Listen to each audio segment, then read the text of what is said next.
몰락한 엘리 가정부터 봅니다. 결과를 말씀을 드릴게요.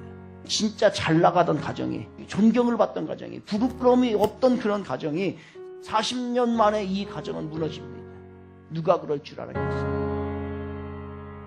왜 엘리는 제사장인데 이 노년의 그 비참한 그 상황이 되었을까요? 내가 그의 집을 영원히 심판하겠다고 그에게 말한 것은 그가 아는 죄악 때문이니 이는 그가 자기의 아들들이 저주를 자청하되 금하지 아니하였습니다.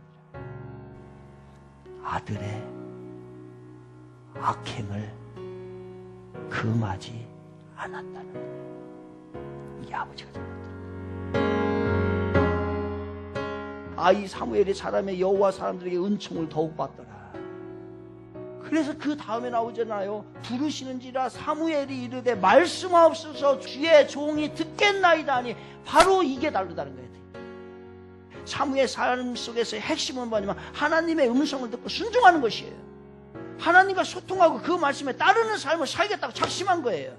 그래서 여러분의 자녀를 지금부터는요, 내가 하나님의 말씀대로 믿음대로 신앙으로 제대로 키우겠다. 그리고 하나님 앞에 맡기겠다. 그럼 하나님이 우리의 자녀를 100% 책임져 줍니다.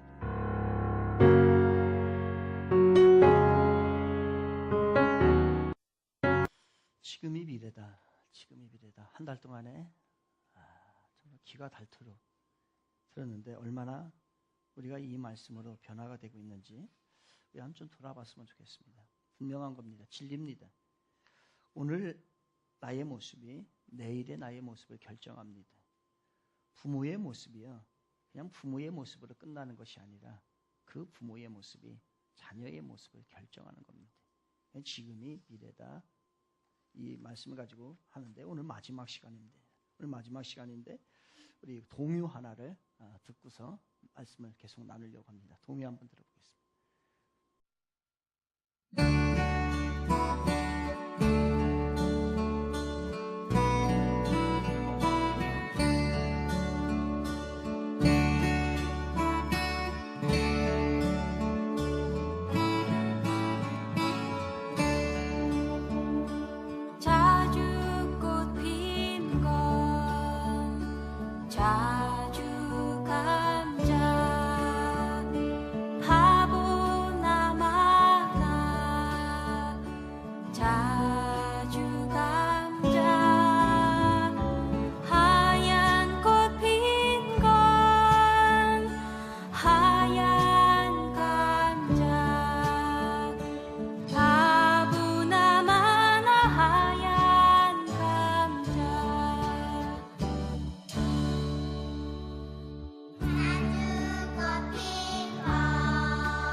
감자꽃이라고 하는 시입니다.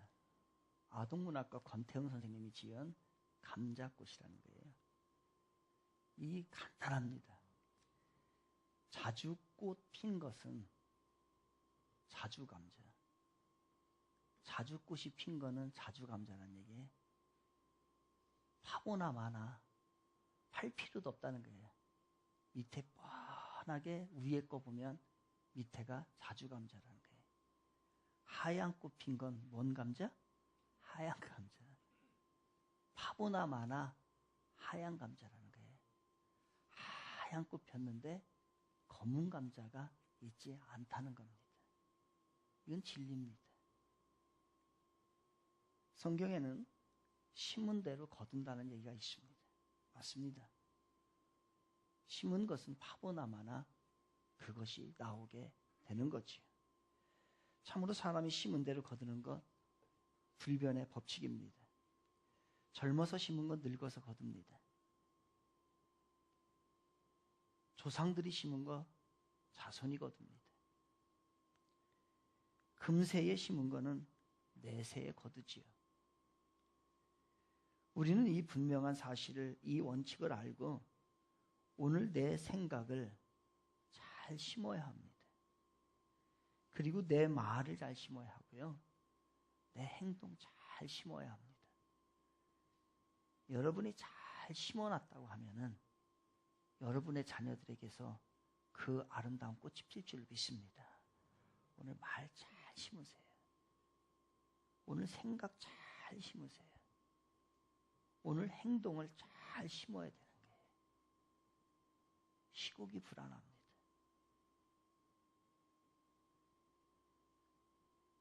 (20세) 때부터 박근혜 대통령이 20세 때부터 뿌려놓은 것이 오늘 거두는 거예요. 그때부터 만났던 사람들, 했던 행위들. 저는 다른 건 모르겠습니다. 잘한다 못한다 저는 잘 못하고 제 주장은 뭐냐면 한 번 세우는 사람은 끝까지 밀어주자 얘기입니다. 한 번 대통령으로 세웠으면 끝까지 밀어주자인데 이번에는 저를 많이 실망시킵니다. 이유 중에 하나가 다른 건 모르겠어요. 왜 그 사이비 이단과 함께 했을까? 그게 저를 많이 실망시키고 이제 마음을 떠나게 하는 거죠. 국민들의 마음을. 근데 그걸 동영상을 봤어요. 20세 때에 최태민이 최순실이하고 함께했던가. 그게 지금에 와서 다 없어질 줄 알았는데 드러나는 거예요. 우리가 뿌려놓은 거 언젠가 다 거둡니다. 이 땅에서 뿌려놓은 거예요. 여러분이 눈을 감으면 자식이 거둘지 모릅니다. 아니, 자식을 거둘지 모르는 게 아니라 자식이 거두지요. 우리는 하나의 신령한 농부입니다. 농부. 우리가 무엇을 심든지 그대로 거두는 거예요. 여러분이 좋은 일 많이 했고요. 기도 많이 했고요. 믿음 생활 잘했으면, 주님 앞에 헌신을 했으면요. 여러분 내일을 기대하시기 바랍니다. 여러분의 자녀들을 기대하시기 바랍니다. 그 자녀들, 부모로서 뭐가 가장 행복이겠어요? 자녀가 잘 되는 거죠. 그 자녀들을 향한 기대, 내일을 향한 기대. 그러나 오늘 뿌려놓은 것이었고, 해놓은 것이었고, 좋은 일을 하지 않고, 기도하지 않고, 믿음 생활하지 않고, 주님 앞에 헌신하지 않았다면 아마 내일이 불안할 거예요.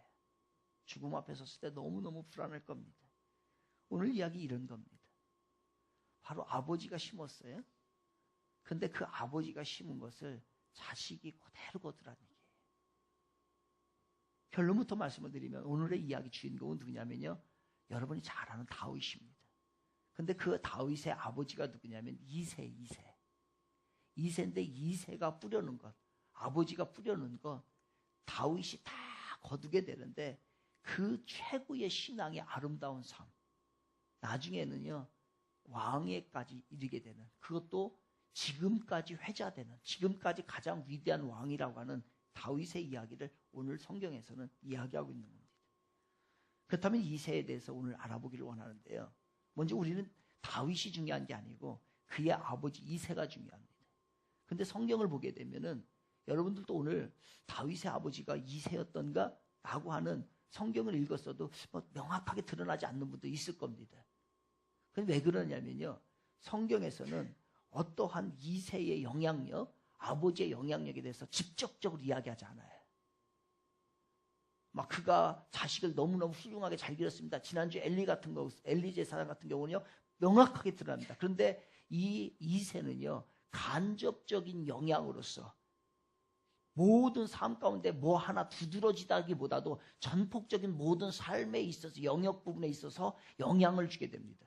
그러니까 직접적인 영향력은 없었지만 간접적인 영향력에 의하여서 그 다윗이 왕이 되는 이야기를 하고 있는 거예요. 아마 저는 그런 거라고 생각을 해요. 부모의 영향력이라는 것이 직접적인 영향력도 주기도 합니다. 아버지가 직업을 가졌던 거 후세가 다음 아들이 갖는 것도 굉장히 많아요. 그런데 대부분은요, 간접적인 영향들이 굉장히 많다고 생각을 합니다. 그래서 오늘 내가 한 하나의 행동이 이거 별거 아닌 것 같지 것 같지만은요, 이게 바로 자녀에게 영향을 주고, 내가 오늘 자녀를 위해서 헌신하며 씨를 뿌렸던 것이 지금 막 드러나지 않는 것 같은데 시간이 지나다 보니까 그게 자녀에게 흡수가 되어서 그 자녀가 축복을 받는 자녀들이 된다는 얘기인 겁니다. 이게 바로 오늘 이새의 얘기인데, 그러면 이새의 아버지를 우리는 봐야 됩니다. 이 아버지가 어떤 사람이었던가? 이 아버지가 어떤 사람이었던가?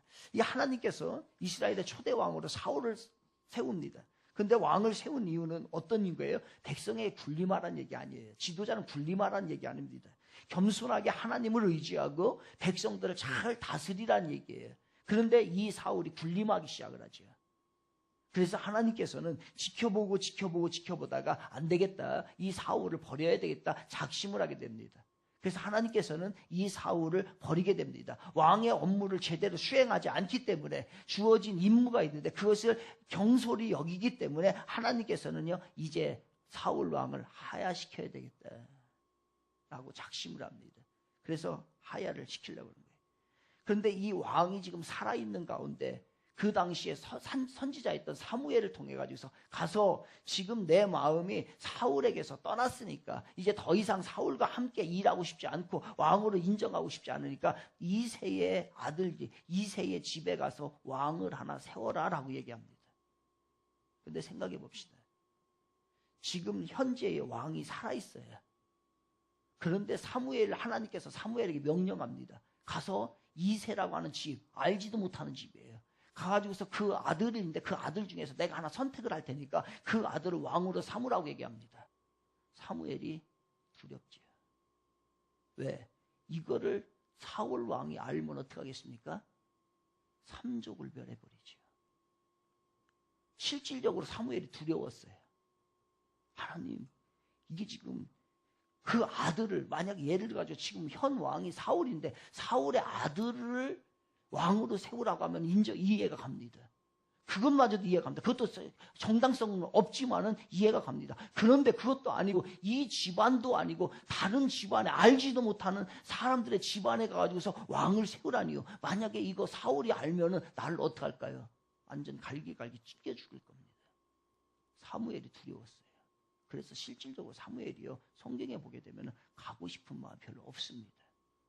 그러나 내가 하기 싫다고 하고 안 하고 하고 싶다고 하는 그것은 하나님을 따르는 사람이 아니죠. 사무엘 그런 사람 아닙니다. 사무엘은 하나님의 선지자예요. 자기가 하기 싫어도 어떡합니까? 하나님의 명령이기 때문에 죽음을 각오하고 가는 거예요. 그래서 이새의 집에 도달했어요. 그랬더니 거기에 보니까 하나님이 선택한 다윗이 있는 거예요. 그 사람을 선택을 합니다. 그런데 생각을 해봅시다. 여기서 성경을 자세히 보게 되면 이새가 어땠을까요? 사무엘은 하나님으로부터 명령을 받아서 그 다윗을 기름 부어서 왕으로 세웠는데 그 다윗의 아버지 이새는 어땠어요? 그것을 보고 있을 때 만약에 이거 들키면 죽는 거예요. 우리 가정 완전히 작살나는 거예요. 아니 지금 사울이 어떤 사람이에요? 지금 알고 있잖아요. 자기가 원치 않은 사람은 다 죽여버리고 그리고 자기가 원하는 대로 정치하는 이런 사람이라는 거 알고 있잖아요. 그런데 여기에다가 자기 아들을 왕으로 세운다? 아니죠. 세울 수 없는 거죠. 그리고 자기 아들 이러다가 다 죽는 거 아니냐? 우리 자식이 아들이 8명이나 있는데 이 8명 다 죽는 거 아니냐? 라는 생각을 가질 두려운 마음을 가질 수 있는 것이 충분한 아버지의 마음입니다. 그런데 성경에 보게 되면요. 이새는 그것에 대해서 한 번도 사무엘에게 왜 우리 아들이 왕으로 세워야 돼요?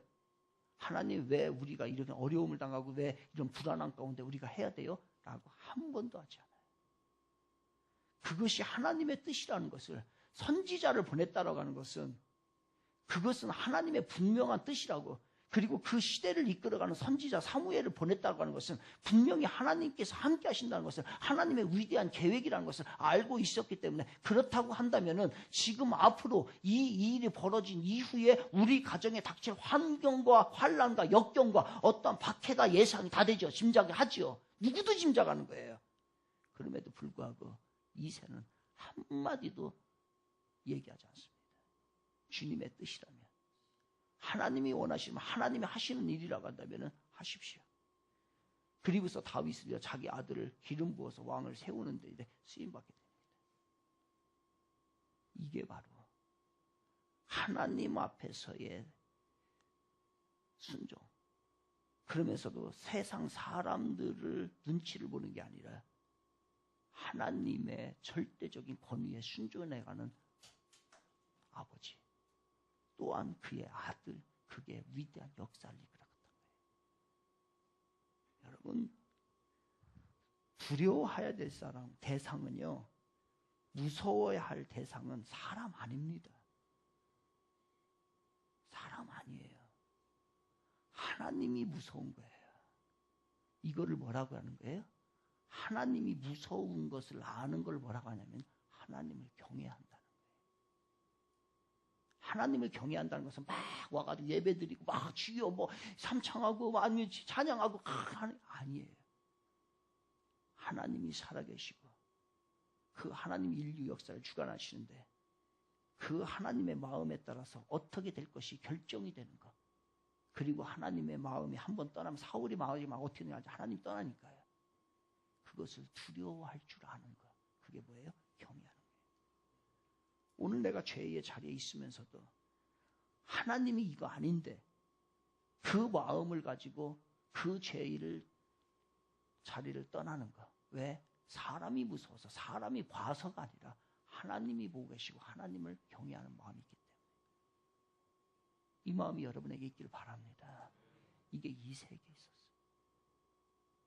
이새는 철저하게 그래 우리 사무엘 가족과 우리의 가족이 진짜 삼족이 멸함을 당할 수도 있는 상황이에요. 그럼에도 불구하고 그렇다면 하나님이 하시는 일이라고 하면 삼족 멸해도 좋다. 내가 어떠한 환난과 역경과 다 짐작이 돼요. 실질적으로 그것 때문에 이 왕으로 세워가지고서 그 이후에는요 엄청난 박해와 엄청난 피해를 온 가족이 다 당합니다. 그럼에도 불구하고요 그것이 하나님의 뜻이기 때문에 철저히 순종하는 바른 신앙. 그게 누구에게 있었다고요? 아버지에게 있었어요.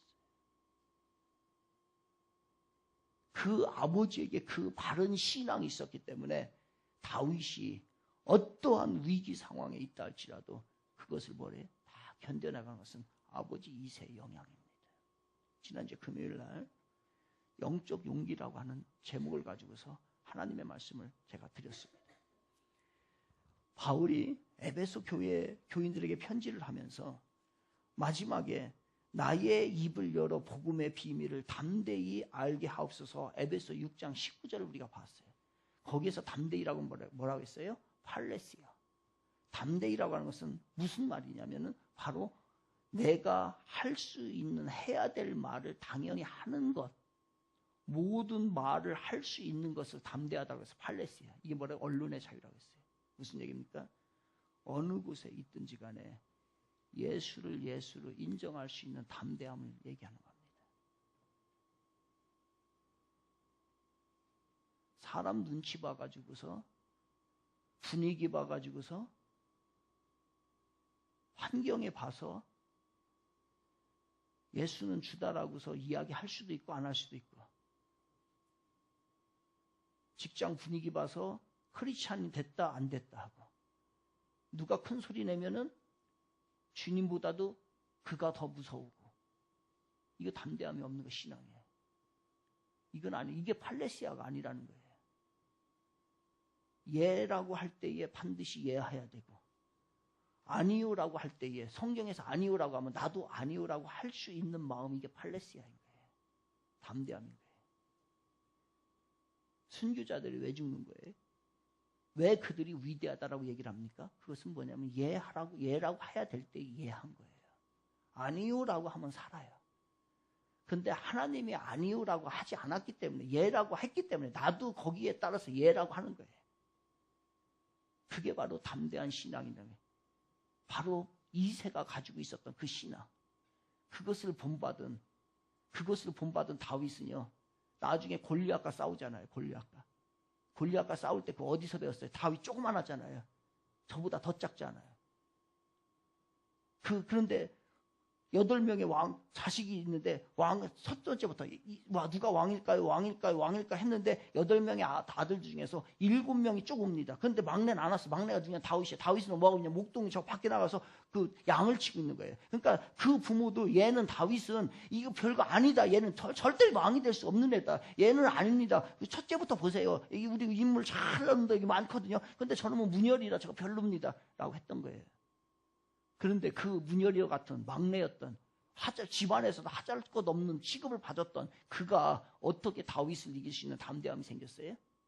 배운 거예요. 배운 거. 아버지로부터. 야, 아버지. 우리 아버지는 절대로 신앙 앞에 타협 안 하더라. 우리 아버지는 죽으면 죽었지 하나님의 명령에 순종하더라. 사람 두려워하지 않더라. 누가 뭐 하라고 해도 그거 지키더라. 그러니까 얘가 어려서부터 모든 형제들이 그것을 보고 자란 거예요. 바로 이게 순교자 정신이고 그렇기 때문에 이들이 위대하다라고서 이야기를 하는 겁니다. 신앙에는 절제가 있어야 한다. 절제가. 예라고 할 수 있을 때 그냥 예 해야 돼요. 아니오라고 하면 안 되는 거예요. 주님의 명령이 떨어지면 우리는 그겁니다. 그래서 이 바른 신앙을 다윗이 바른 신앙을 가지고 담대한 신앙을 가지고서 그리고 나중에 왕이 되었을 때도 굴하지 않습니다. 조그마한 사람이요 전혀 굴하지 않아요. 나중에 왕이 된다고 난 다음에 최고의 영역을 넓히고요. 그리고 다른 나라 사람들 블레셋이 아무리 쳤다 하도요 전혀 거기에 눈 하나 깜짝하지 않아요. 어디 생긴 거예요? 담대함이에요. 담대함. 간이 큰 사람이지. 세상의 간이 큰 게 아니라 믿음의 간이 큰 거예요. 그러니까 그 일들을요 촥촥촥촥촥 해나가는 거예요. 이게 바로 어디서 배운 거예요? 다윗이 그 아버지로부터 배운 거예요. 여러분의 신앙이 그 바른 신앙이 자녀들에게 잘 전수되길 바랍니다. 그러기 위해서는 오늘 내가 우리 아버지는 뭐 신앙과 그다 세상 일 있으면 절대로 하나님 선택 안 해. 보고 배우면요 그대로 하는 거예요. 나중에 그 자녀가 그대로 되는 거죠. 그렇지 않고서 우리 아버지는 우리 엄마는 우리 부모님은 절대로 하나님 타협 안 해. 라고 하면 그 자녀는요 나중에 그것을 통해서 하나님께서 쓰는 사람이 되는 거예요. 이새가 살던 당시에는 이스라엘은요 블레셋이라고 하는 나라로부터요 빈번한 침입을 받게 됩니다. 이 블레셋이라고 하는 나라는 이스라엘과 비교할 때 군사력에서 뛰어나고 문화면에서 한 수 위에 있던 나라가 블레셋이란 나라예요. 그래서 해양 민족입니다.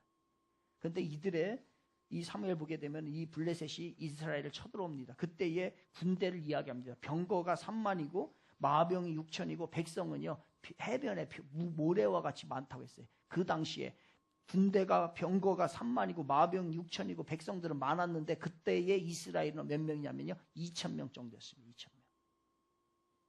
게임 안 되죠. 더군다나 이 2,000명 중에서는 오합지졸인 거예요.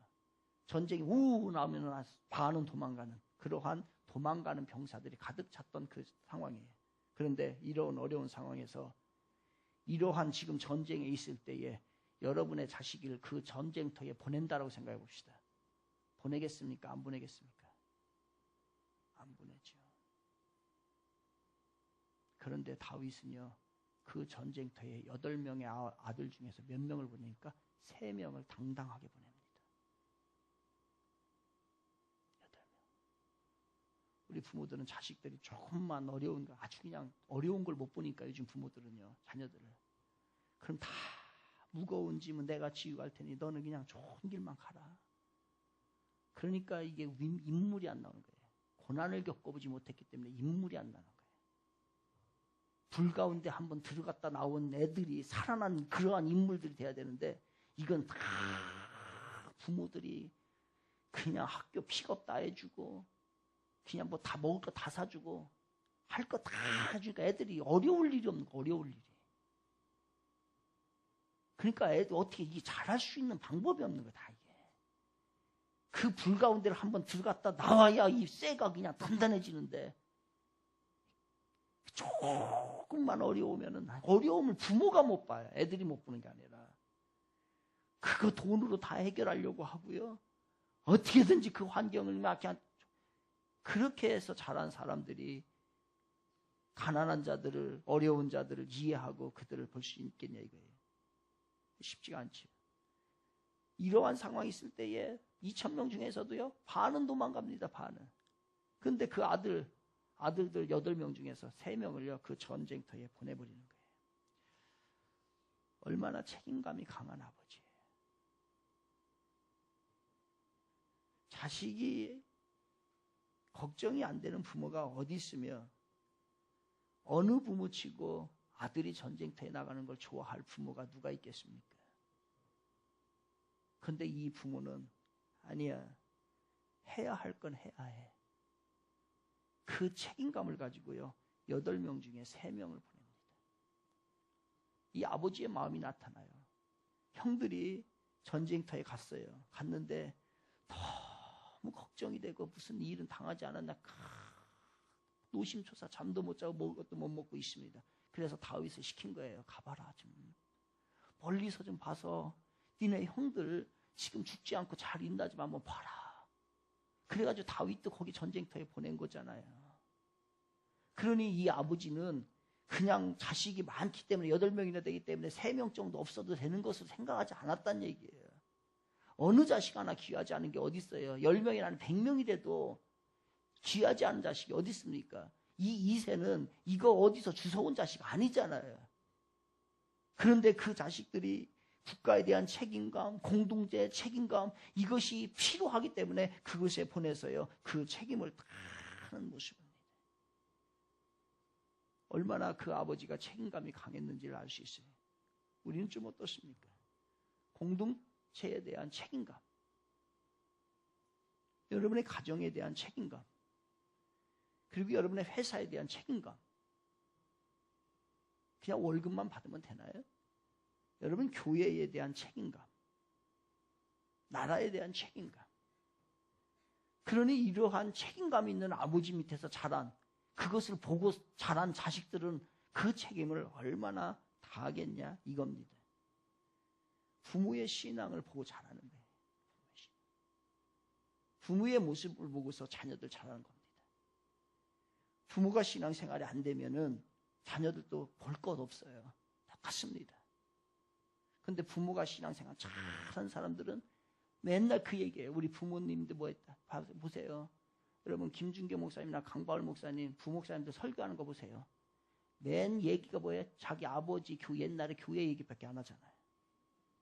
들어보면 자기가 어렸을 때에 뭐 했고, 그 다음에 이름이 어떻게 지어졌고, 그리고 아버지가 뭐 했고, 그러면서 자기 아버지가 뭐 그 집사님들과 어떤 일이 있었고, 이거 맨 설교 이거예요. 설교가. 강바울 목사님하고 김중경 목사님 들어봐요. 왜? 아버지가 목사였고 그 다음에 자기 교회에서 자랐기 때문에 보고 자란 게 교회고, 보고 자란 게 목사고, 보고 자란 게 성도예요. 그러니까 저 사람들은 신앙의 얘기할 게 뭐냐면은 보고 들은 것만 얘기하는 거예요. 그러니까 그 신앙에 보고 들은 것을 계속해서 이야기할 수, 이게 본능인 거예요, 본능. 왜? 그게 내 안에 체득화되어 있기 때문에. 그런데 신앙을 본 게 없어요. 그러니까 얘기가 안 되는 거예요. 여러분 지금 이 시대의 최고의 그 유명한 목사가 누군지 아십니까? 어떤 사람은 김용대 목사라고 하는데 아니에요. 저 아니고요. 지금 제일 잘 나가는 사람이 있어요. 그 사람이 누구냐면 이찬수 목사님이에요. 이찬수 목사님 지금 한 15년인가 한 20년도 안 됐는데요. 엄청나게 했는데 그 사람 설교 들어보세요. 별거 없어요. 설교 뭐 하는 거냐? 맨날 옛날에 아버지가 어려웠을 때, 뭐 이민 목회할 때에 맨날 어려워가지고 자기 지금 나중에 통장 잔고 보니까 1달러 남은 얘기, 그리고 자기가 20살 때에 고생한 이야기, 그리고 아버지 힘든 이야기, 그런 것 가운데 우리나라 성도들이요, 그 다음에 이 나라 백성들이 그거에 막 지금 감동이 되는 거예요. 아, 저렇게 어렵고 저렇게 힘들었다. 맨 봐요. 설교 보면은 별 얘기 안 해. 뭐 말도 저도 잘하는 건 아니지만 뭐 생긴 건 또 이상하게 생겨가지고. 그런데 맨날 하는 얘기가 뭐냐면은요, 과거에 그래가지고서 그 옥하는 목사님이 얘기했잖아요. 야, 이찬수 목사는 아버지 때문에 잘 될 거다. 예언을 했어요. 얘 아버지 때문에 훌륭한 목사 될 거다. 그래서 그 옥하는 목사한테 가가지고 이찬수 목사님 지금 그 미국에서 이민교회 자리가 났는데요. 갈까요? 그랬더니 옥하는 목사님 가지 마. 2번 다. 그리고서 따라가지고서요, 기다린 거예요. 그래가지고 지금 우리나라 뿐만 아니라 세계의 최고의 지금 최고의 설교자가 됐잖아요. 그 맨날 들어보면 자기 아버지에게 고생한 이야기, 그 다음에 그러니까 뭐냐면 신앙의 스토리 얘기하는 거, 스토리. 그러니까 이거에 한국 사람들과 이 지금 세계 사람들이 다 좀 놀래고 있는 거예요. 여러분의 자녀를 여러분 뭐로 감동시킬 거예요? 돈으로 감동 안 시켜줘요. 여러분이 높은 자리도 아니에요. 잘 안 해요. 이 세상에 그런 사람들 너무너무 많거든요. 여러분들이 지금부터 이제 해야 될 게 뭐냐면 신앙의 스토리를 만드는 거예요. 신앙의 스토리. 신앙의 스토리를 만들어가지고서 그거를 전해주는 거예요. 그리고 애들이 그것을 하는 거예요. 우리 부모님은 이렇게 신앙생활 했대. 저도 설교 중에 맨날 그 얘기하잖아요. 저희 어머니가 어떻게 기도해가지고 한 5년 동안에 맨날 철야해가지고서 사람 들된 거 사람 되겠다고 얘기하잖아요. 저요. 그래서 좀 사람 꼴을 하고 사는 거예요, 제가요. 제가 무슨 돈이 있습니까? 저희 어머니가 조금 조만한 교회 목사님이 들들들들들들 맨날 봉고차, 봉고차 타고 다니니까 그걸 목사님 차를 바꿔줘야 됐다는 사람이 그 교인 중에 한 사람도 없는 거예요. 맨날 봉고차다. 그러니까 우리 어머니가 이거 안 되겠다. 우리 어머니 아버지가 목사님 자가용 사드리겠다. 그 자가용 사준 거예요. 그러면서 자가용 사주면서 기도한 거죠. 하나님 앞에 거래한 거지, 거래. 하나님 우리 아들 목회할 때 차 사주세요. 그 얘기한 거예요. 그리고 난 다음에 나중에 차 이제 다 그때 캐피탈 1.5. 그리고 난 다음에 그거 이제 몇 년 타고 나니까 또 어떻게 고물이 되잖아요. 그때 처음에 캐피탈 갔을 때 인기가 많았거든. 그리고 난 다음에 프린스 사준 거예요. 그랬더니 프린스 하얀 거 지금도 그걸 가지고서 얼마나 자랑하고 다니고 얼마나 좋아하고 지금 저도 선선해요. 그 모습이. 그러면서 그걸 하면서 뭐라고 한 거예요? 우리 아들 차 나중에 목회할 때 차 필요할 때 차 사주대. 그래서 제가 다 선교지에서 왔는데 차가 필요 없잖아. 차가 돈 다 거기다 바자회 하고서 돈 가져간 것도 없지만 그 있는 것마저도 다 바자회 하고 다 거기다가 선교지에다 돈 다 주고 왔으니까 비행기 값만 가지고 비행기 값하고 목욕탕 빚값만 가져왔으니까.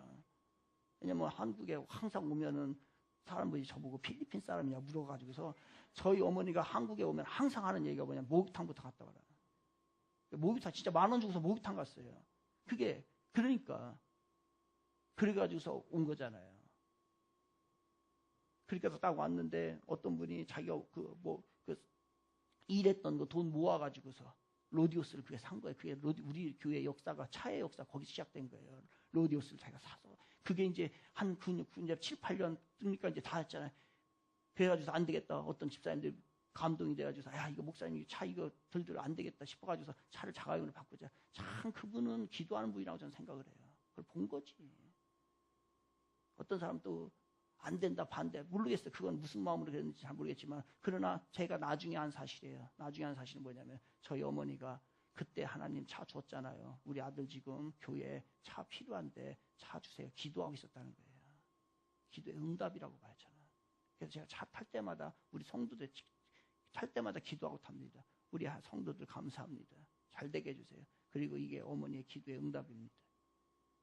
그런 그 신앙의 스토리가 여러분 그 신앙의 스토리 그런 얘기들이 제 평생 가운데 이제 이 얘기는요 지금 한 번으로 끝나는 게 아니에요. 저하고 신앙생활하면 또 들을 거예요. 왜냐하면 제가 할 수 있는 얘기 이런 거밖에 없으니까 듣고 또 하는 거예요. 그럼 어디 나가서도 가가지고서 알아요. 대전 시내에서도 한과에 우리 선교한 거 가게 있을 때 막 저 어머니가 선교한 거 그럼 어떤 사람이 와가지고서 이웃 기원 사람이 아니냐고 안다고 우리 어머니라고. 그러면 그 사람이 어떻게 자기 도움을 줬다. 그런 얘기를 나도 모르는데 와가지고 얘기를 하는 거예요. 그게.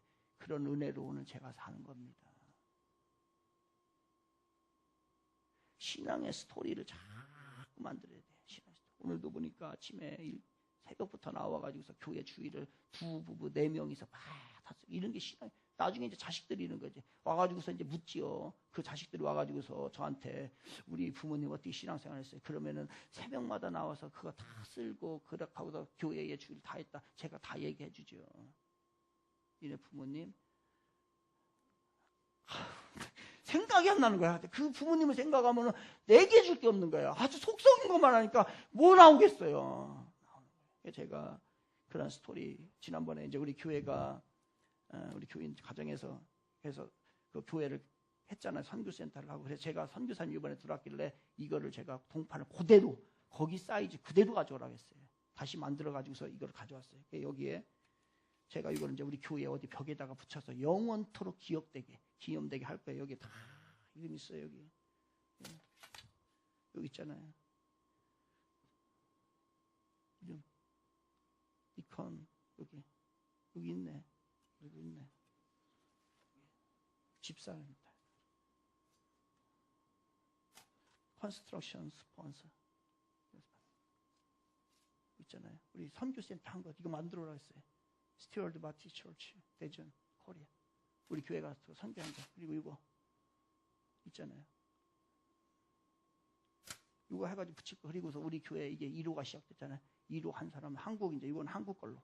그걸 내가 쭉 붙여가지고서 신앙의 스토리를 이어나가. 왜? 그러면 우리 자녀들은 이 스토리를 보고서 신앙생활 하는 거예요. 이 스토리를 보고서. 근데 신앙의 스토리가 하나도 없어. 얘기해 줄 게 없고 주님 앞에 헌신한 것이 없고 늘 얘기하려고 하면은 우리 아버지 우리 엄마 어디 교회 다녔더라. 여기 교회 저기 여기 다녔다 저기 다녔다가 생각도 안 나. 교회가 하도 많이 다녀가지고 성지기 교회인가 하늘소망인가 어딘가 저기도 아니고 명성인가 저기 아닌데 대전도 아니고 저기 서울 명성인가 거기도 다닌 것 같고 여기 다닌 것 같고 이게 골치 아픈 거야 이게. 얼마나 아름다운 제가 여기 이제 저기 박영희 집사님 어머니잖아 이게요. 김응영 권사님의 믿음의 유산 이거를 유산으로 가지고 있더라.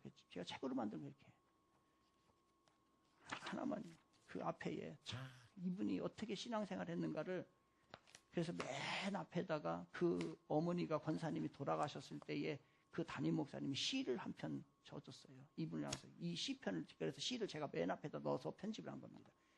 시 제목이 뭐냐면 김흥영 권사님의 살랑이는 가을바람에 물 한 잔 먹고 하겠습니다. 살랑이는 가을바람에 말없이 떠나간 여름처럼 주께서 부르신다고 그렇게 말없이 가시면 어떡합니까? 잠시 딸네 집 다녀오시는 줄만 알았는데 한마디 작별 인사도 없이 그렇게 가시면 어떡합니까? 소설 같은 82년 세월 가슴에 묻으시고도 어린 소녀처럼 수줍어하시는 권사님. 저는 아무것도 몰라요. 기도 먹고 무릎도 아파. 아무것도 못해요. 하시면서 새벽에 목사님 설교는 잘 알아들어요. 하시던 권사님. 오늘도 권사님의 빈자리가 믿기지 않습니다. 김응영 권사님, 이제 무거운 몸 벗으셨으니 생명과가 무르익는 천국에서 편히 쉬세요. 영원히 평안하세요. 2009년 9월 22일 열린 교회인 것 같아요. 김칠수 목사. 그 목사님이 얼마나 이분의 신앙의 스토리가 있으면 감사했으면 함께하고 싶었으면 이럴까요? 멋지잖아요. 이런 분들 천국에서 그럴 거 아니에요. 이런 거 하나 정도 여러분 좀 자손들에게 이렇게 다 편지하며 설교했던 거, 심지어는 테이프로 설교 들었던 거, 이거 이분이 늦게 신앙생활했거든요. 그래서 많은 유적은 없어요. 근데 이렇게 하는 것들이 얼마나 편집을 해서 집안 가족들에게 줬어요. 매일 봐야지. 보면 이제 모일 때마다 명절 때 모여가지고서 추도 예배 그런 거 그런 게 아닌 게 아니라 이런 거 놓고서 이야기하면서 신앙의 스토리를 이야기하는 거예요. 그런데 이게 신앙의 스토리가 없으니까 야, 그 술 한잔 먹자. 뭔 술 가져왔냐? 그런 얘기가 되는 거예요, 이게. 신앙의 스토리, 신앙의 얘기를 할 게 있어야 되는데 신앙의 얘기가 없는 거예요. 여러분들의 자녀들은 여러분들을 기억을 할 때, 부모님 기억할 때 뭐를 기억을 하려나요? 우리 교회도 다음 세대인데 다음 세대의 자녀들이 우리 어른들을 생각을 할 때에 김용대 담임 목사 일대였던 분 생각할 때 뭐 기억하려나 참 사실 이게 두근두근거립니다. 우리 교회 장로님들이 있는데 장로님들은 어떤 평가를 내릴까요? 여러분들 우리 성도들 한 사람 한 사람에 대해서 그들은 기억을 할 텐데 뭔 신앙의 스토리를 여러분들 전할까요? 기억도 못해. 기억도 못하고 오히려 그 사람만 보면은 막 이러면 안 되잖아. 여러분 자녀들은요. 지금 자녀들 안 보는 것 같지만 다 이거 보고 자랍니다. 저는 평생 동안에 그거 기억하는 거예요. 그 추운 겨울날에 저희 어머니가 철회하겠다고 식당 하셨잖아요. 그럼 10시, 11시가 들어와서도 집에서 안 자고 보따리 하나 들고서 그 세면바닥 그 교회에 있던데 거기 가서 기도하는 거 그것 때문에 제가 뿅 간 거 아니에요. 지금도 그거 생각하면요. 아, 내가 똑바로 살아야지. 근데 삶의 지침이 되는 거예요. 다른 뭐 좋은 책 그런 거에 큰 영향을 받는 게 아닌 거예요. 그 하나 때문에 지금도 그 하나 그래 잘해야지. 다른 데만 곁길로 가다가도 그래 내가 그러면 안 되지. 그렇게 해서 만들어진 주의 종이고 그렇게 해서 만들어진 아들인데 어떻게 그게 함부로 하는 거예요. 근데 아버지 맨 그 이상한 거 하고 부모가 뭐 남겨줄 게 없으면은 기억되는 게 없는 거예요. 그러니까 그것만 생각해. 나도 그렇게 살아도 되는가 보다 라고 생각을 하고 하는 건데 바로 이세의 아버지가 이랬던 거예요. 책임을 다했어요. 여러분 가정에서요 남편으로서 책임 다하시기 바랍니다. 남편으로서 아내를 사랑하고 책임 다하세요. 아내도 마찬가지예요. 그리고 직장에서 우리 크리스찬들은요 최소한 3배는 해야 된다니까. 100만 원 받으면 300만 원의 유익을 줘야 된다고 몇 번을 얘기해야 돼요. 그래야 그거 되는 거예요. 그냥 월급 받으러 시간 때우러 다니지 말고. 우리 크리스찬은 그러면 안 됩니다. 원론적인 너무 이렇게 기본적인 얘기잖아요. 교회에서도 여러분이 해야 될 게 있잖아요. 그거를 충성스럽게 책임감 가지고 해야지. 이거는 나하고 상관이. 그러면은 나중에 그 자녀들이 어떻게 여러분 똑같이 보고 자라는 거예요. 똑같이 보고 자라는 거예요. 여러분들이 하는 모습 그것 그대로 하나님은 살아계시기 때문에 심은 대로 그대로 거두게 되는 겁니다. 이 강의를 하면서 그 아이들에게 마지막에 동영상을 보내고 감사문을 보내게 하거든요. 지난주에는 커시오의 믿음에 가는 거를 3분짜리를 보냈어요. 그리고서 문자를 보내라. 커시오가 신혼여행 잠비아로 갔잖아요. 그리고 난 다음에 거기 선교하고 매년 이제 그 지금 비시즌일 때는 가서 이제 한 달 동안에 거기 가서 선교하고 하는 것을 하니까 애들이 막 그냥 감동이 돼가지고서 왔는데 한 친구가 이렇게 문자가 왔어요. 영상에서 커시오는 어려운 사람을 위해 노력했다는 것을 보았다. 그것을 보고 자신이 아닌 남을 위해 노력하는 삶도 의미가 있을 것이라는 생각을 하게 되었다. 그러니까 이걸 받고서 충격을 받았어요. 아니 얘는 어떻게 생각하냐 그동안에. 그러니까 뭐냐면 남을 위해 노력하는 삶도 의미가 있는 것 같다 이렇게 생각한 거예요. 그러니까 그동안에 얘는 어떻게 생각했냐면 자기만을 위해서 사는 게 옳다고 생각을 한 거예요. 그러니까 그걸 보니까 아 나를 위해서 사는 것만이 의미가 있는 삶이 아니구나. 그 대학생이 인적 깨달은 거예요. 어디서 배웠겠어요?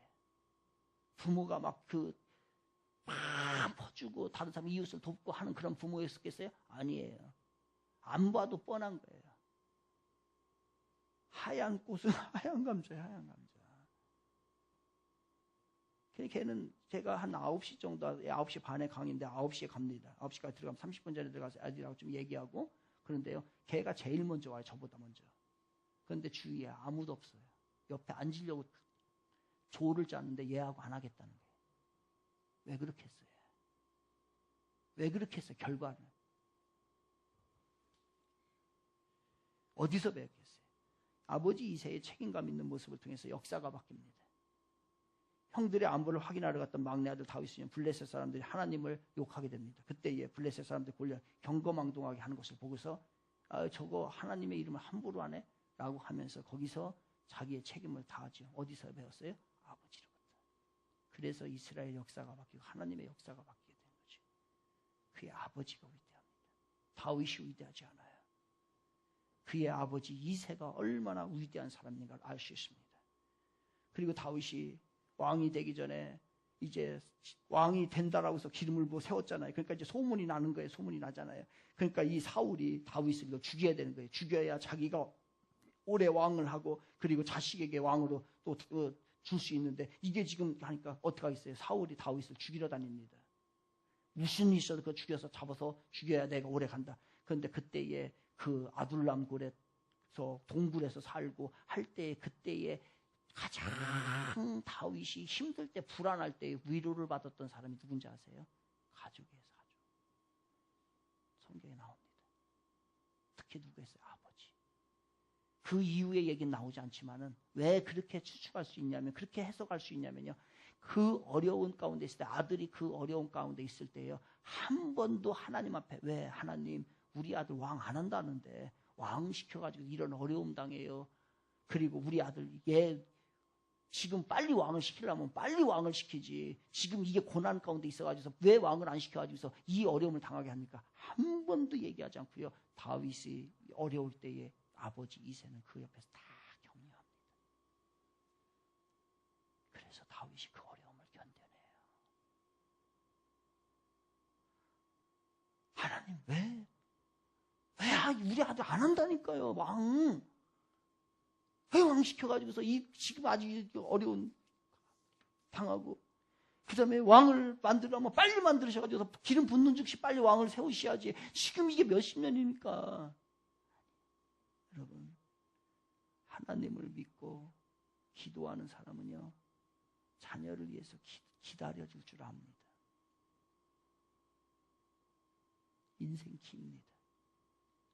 자녀를 위해서 하나님을 의지하고 자녀를 위해서 눈물로 기도한 사람은요, 이 자녀가 절대로 하나님을 벗어나지 않고 하나님이 반드시 이 자녀 함께하고 쓸 거라고 믿기 때문에요, 기다릴 줄 알아요. 그러나 하나님을 의지하지 못하고 기도하지 못하면 조급함 때문에요, 견딜 수가 없어요. 얘들은 지금 이만큼 올라갔는데 나는 지금 여기, 우리 아들은 여기 있어가지고서 언제 올라가? 맨날 그 스트레스만 주고 그래요. 그러나 하나님을 믿는 사람은요, 그래, 아빠가 기도해놨고 엄마가 기도해놨는데 하나님이 반드시 이 아들을 쓰지, 이 자식을 쓰지 라고 하면서 담대함으로 기다릴 수 있는 마음이 생긴 겁니다. 훗날 다윗에게 고난을, 모든 것을 인내로 바꾸고 그가 그러한 자리에 임할 수 있었던 것은요, 바로 다윗이 잘나서가 아니라 아버지 그 이새가 모든 고난과 모든 역경들을 다 이겨나가고 하나님을 철저히 의지하면서 나아갔기 때문에, 그러한 신앙의 유산이 있었기 때문에 다윗이 탄생을 했던 겁니다. 다윗은 이스라엘과 유다 역사에서 가장 뛰어난 왕 중에 한 사람입니다. 그의 신앙의 문제를 제기하는 사람은 아무도 없습니다. 하나님을 인정하는 바른 신앙을 가졌던 사람이 바로 다윗입니다.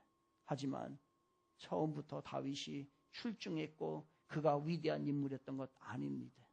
아주 보잘것없는 사람이었습니다. 그의 신앙은 믿음의 가정을 통해 교훈받고 훈련받고 그래서 형성된 겁니다. 특별히 그의 아버지의 영향을 받았던 것이 다윗입니다. 다시 말해 훌륭한 신앙을 소유한 아버지가 있었기 때문에 다윗은 위대한 지도자가 될 수 있었던 겁니다. 하나님께서 아무리 훌륭한 계획을 가지고 있다 할지라도, 우리 자녀들에게 훌륭한 계획을 가지고 있다 할지라도 우리 부모님들이 제대로 살지 않으면 그 자녀를 하나님이 사용하지 못하십니다. 아버지 이새는 바른 신앙을 소유했고 자신의 의무와 책임을 다하는 사람이었으며, 또한 어떠한 고난을 당할지라도 하나님을 섣부르게 원망하지 않고 끝까지 그의 뜻을 대망하며 소망하며 기다릴 줄 아는 아버지였습니다. 그러한 관계로 그 아버지 밑에서 훌륭한 아들이 탄생을 했던 거지요. 지금이 미래입니다. 지금 나의 모습이 여러분 자녀들의 모습입니다. 여러분이 뿌린 신앙과 여러분이 주를 위해서 한 헌신과 함께 고통을 했던 그 주님의 십자가의 그 마음과 그런 모든 것들은 자녀들을 통해서 꽃을 맺을 줄 믿습니다. 오늘도 실망하지 마세요. 하나님 함께 하시는 자녀. 자녀가 문제가 아니라 여러분이 주 앞에 충성을 하고 여러분이 오늘 주님의 이름 앞에 나아간다면 우리들의 자녀는 빛나는 자녀 될 줄로 믿습니다. 그러한 자녀, 축복의 자녀들 다 되기를 주님의 이름으로 축원드리겠습니다.